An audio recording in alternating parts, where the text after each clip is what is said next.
سوال ہے کہ رسول صلی اللہ علیہ وسلم کا جسم مبارک کیا جنت کی مٹی سے بنایا گیا ہے؟ دیکھیے، کوئی بھی ایسی بات جو غیب کی ہے اپنی طرف سے کوئی بولے گا تو اللہ پر افطرا ہوگا۔ وَلَا تَقُولُوا لِمَا تَصِفُ أَلْسِنَتُكُمُ الْكَذِبَ وَهَٰذَا حَلَالٌ وَهَٰذَا حَرَامٌ لِتَفْتَرُوا عَلَى اللَّهِ الْكَذِبَ۔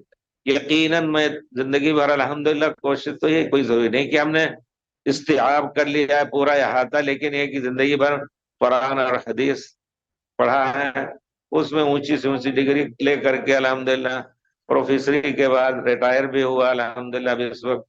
تو میرے کہنے کا مطلب کبھی میری نظر سے یہ نہیں گزری حدیث کہ پیارے رسول کا جسم مبارک جنت کی مٹی سے بنا ہوا ہے۔ البتہ جس طرح عام مٹی سے، یا جس طرح ہم یہ بھی یہی کہہ سکتے ہیں کہ جس طرح عام انسان پیدا ہوتا ہے اسی طرح پیدا ہوئے ہیں آپ۔ حضرت آدم علیہ السلام کو جنت کی مٹی سے پیدا کیا، اس اعتبار سے آپ خود اپنے کو کہہ سکتے ہیں ہماری اصل خلقت تو جنت کی مٹی سے ہے، لیکن اللہ تعالیٰ نے اس کا انکار کیا ہے۔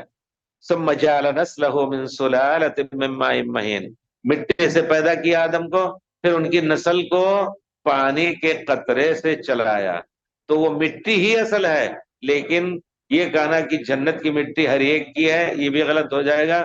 پیارے رسول کے بارے میں اس طرح کی بات نہ کہیں، اور اگر کوئی کہے آپ انکار کریں گے تو کہیں بہت بڑا بے ادب ہے۔ پیارے رسول کے بارے میں اپنے طور پر بہت کچھ کہتے ہیں۔ پیارے رسول کا لقد جاءکم من اللہ نور، کچھ لوگ تو ایسے بھی ہیں کہ وہ اللہ کا ٹکڑا ہے نا، وہ انسان نہیں تھے، بشر نہیں تھے۔ صحابہ نے ایکٹنگ کیا، آپ کو غسل دیا، آپ کو دفن کیا، یہ ایکٹنگ تھا، عجیب ہے۔ بہرحال اللہ تعالیٰ ہدایت دے لوگوں کو، تو اپنی طرف سے یہ بات کہہ کر کے بہت بڑے گناہ گار ہوں گے ہم، اس قسم کی چیزوں کو نہ کہیں۔